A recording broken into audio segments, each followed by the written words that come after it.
I think some of you saw a little shorter version of this than I have in the past. There is a system of rules in the House and in the Senate, and the biggest point I would say is I got to remind you guys, they're there to not only protect the minority in the legislature so that they have their rights, but they're there to protect each of you. In the back we have the committee postings for today. Those postings are up for 5 days before the meeting takes place. That's part of the rules. Things like that to give you, each of you, notice of what's going to be happening here. So, when we talk about the rules, the biggest thing is I'd encourage you to inform yourselves, tune into what's going on the legislature's websites, look for notices, look at things that are coming up for issues that you care about. All of that is provided for in the rules that regulate the way the House and the Senate operate. And if they don't do those things, if you feel surprised and taken advantage of, a lot of times that could indicate that there was some kind of violation. So that's the biggest point. I remind you, the rules don't really mention the public all that much, but the one thing they do mention is maintaining decorum in the halls of the House and in the committees. So, if you are able to go to the State of the Union address and you think that Abbott says something really silly, don't yell at him. Be a quick ticket out to the rotunda. That's where it actually impacts each of you. Where we're at in the process right now, committees have been assigned. What I've been told, there's certain deadlines. I guess this is important. There are certain deadlines in the process for the filing of bills. I think it comes up basically the first week of March is when the deadline rolls around for the filing of bills. But there's a practical limit on that is coming around right about now. Friday. Is actually requesting the drafts for the bills. So as I've been saying for a couple of weeks now, from a practical standpoint, if you want your grand idea for legislation to move forward, I would encourage you to go talk to your legislator right now. It really is at the last minute now for the filing of any kind of bill. Now that doesn't stop something from coming forward as an amendment. That doesn't stop a lot of us from a conservative standpoint. A lot of times we're more adept at pointing out problems with legislation or unintended consequences, those kind of things. So that fight will continue and continue and continue all the way to the very end. But in terms of coming up with some original concepts, some original idea that we want to see move forward in the legislature, that deadline, from a practical standpoint, is right now. And so I would encourage you to act with urgency if you have something that you think you want to see filed.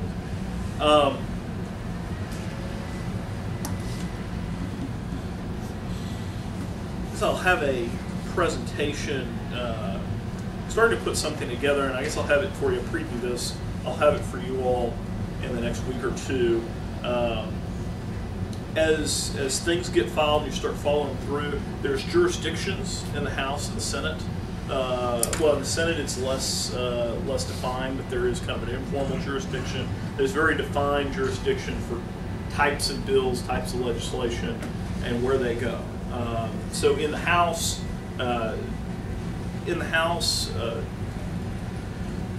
if you look at the rules, you'll actually see exactly what areas. So, for example, the one I always use at the top of the list is the Agriculture Livestock Committee. Deals with agriculture issues, and there's an Agriculture and Rural Affairs Committee in the Senate, and so it's very easy to see this is where something is filed in the House, and then if down the line, what senators do I need to be speaking with to address that? Well, I can go look at the Agriculture Committee in the Senate or whatever. That's not always as clear. Take something, for example, like the County Affairs Committee in the House. There is no County Affairs Committee in the Senate. And what I've looked into is that kind of stuff goes to a committee in the Senate called Intergovernmental Relations. So as you look at things and you're wanting to be effective and wanting to kind of plan a couple steps ahead, like I said, I'm almost ready to have a little handout that I'll have probably next week to give y'all that'll show here's where a House committee comes in, and then it's going to path into some other Senate committee.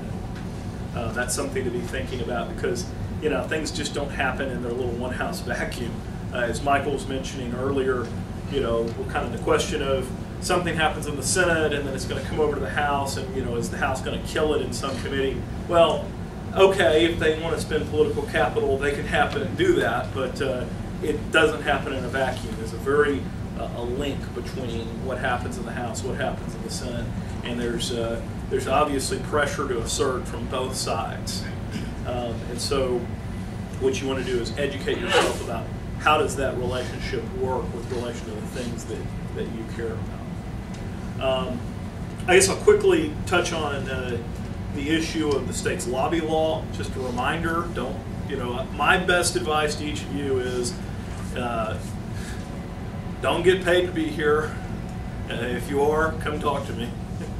Don't take fajitas to the office. If you are, come talk to me. You're citizens.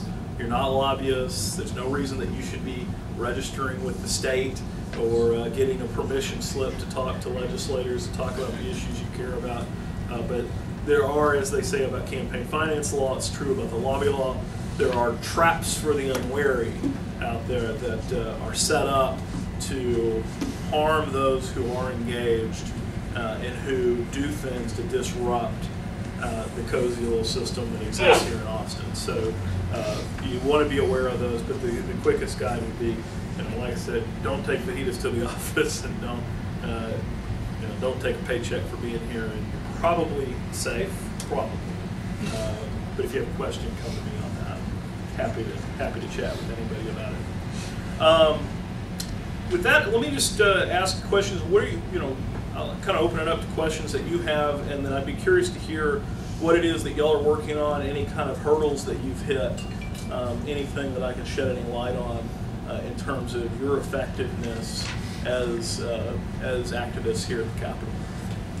The thought I had driving in this morning is, how do we, I guess, get more attention when we go visit the legislator's office, where we can somehow communicate the fact that multiple groups around the state, as we are doing, exchanging data, and that our influence and network is much broader than just Joe Blow from District 55.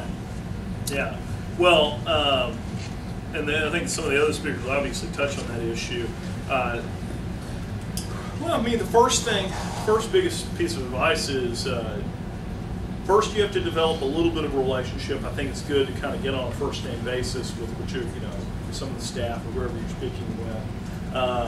But I think to show that evidence, there's a lot of issues where there's various groups around the state, and people go, oh, okay, the Tea Party cares about this or something, but they don't understand that means the XYZ Tea Party group in a certain city, or Atlanta or wherever, and to say, well, this is a group and we have X amount of members, and I've been to that organization, just to describe who these organizations are, what they're doing, and that there's people from all over the state who agree on an issue.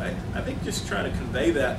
A big piece of advice that I think is given a lot of times is to take some kind of a visual aid. So if you're working on a specific issue, I don't think it would hurt to say, have a flyer or something like that says, here's our issue, maybe one side of it describing the issue, but then also another, maybe two-sider, and the other side describes the various groups from around the state who've done it.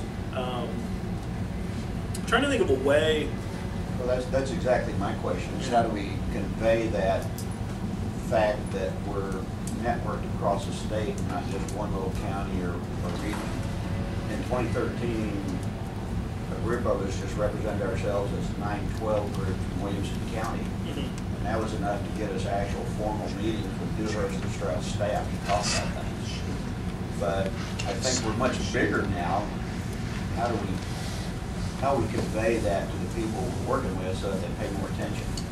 I'm thinking, well, and separate and apart from talking about a specific issue, it might be good to talk to a friendly legislator. A lot of times, these counties, so there will be like Brazos County Day at the Capitol. They'll do things like that. I think there could be value in having, this maybe organizationally, this would actually take a lot of effort, but to bring down representatives from various groups and have spotlight put on all of the Tea Party organizations or all the kind of network organizations on a specific day.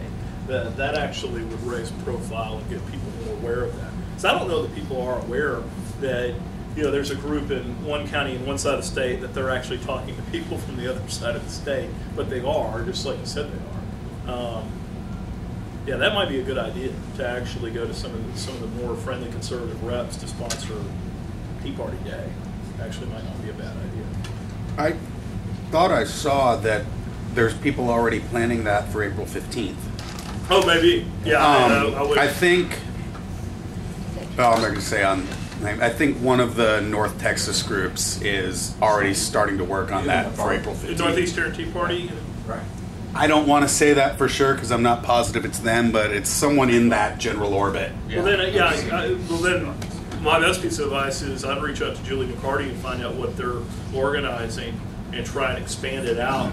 If every group came down and had a presence here on a specific day, and you go through the whole rigmarole, recognizing leaders in the gallery and doing the whole thing, doing the resolution and all that stuff, that certainly would increase awareness within the building, and there's some value to that. Well, the repetition thing is, I think, very helpful when you get their attention, because if you get 3 people coming to office, I want to talk about this homeschool issue, but I'm part of this network, okay, and then an hour later another folks showed up, senator's office, rep's office, and all of a sudden after a while these people are always signing in and they're part of the same network. Yeah. And they won't leave us alone. Well, I would say one of the limitations that I've seen with anything Tea Party related is it is organic. It is an organic, just the organization happened. There is no, national Tea Party leader. There's certain people who put themselves out there and say that they are, but I think that's part of the difficulty is how do you describe groups with different names and different styles and how they're connected? How do you say, well, we're one organization when it is a variety of points of view. So Michael's calling me back. I'm going to interrupt real quick. Tony, we'll stick around, do some more discussion in a minute, but I want to get Emily Thibodeau. No, Emily Horn. You see, not only have her name wrong, I mispronounced the wrong name. It was part of my subconscious telling me, no, her last name's not Thibodeau, it's Horn. But I respond to you.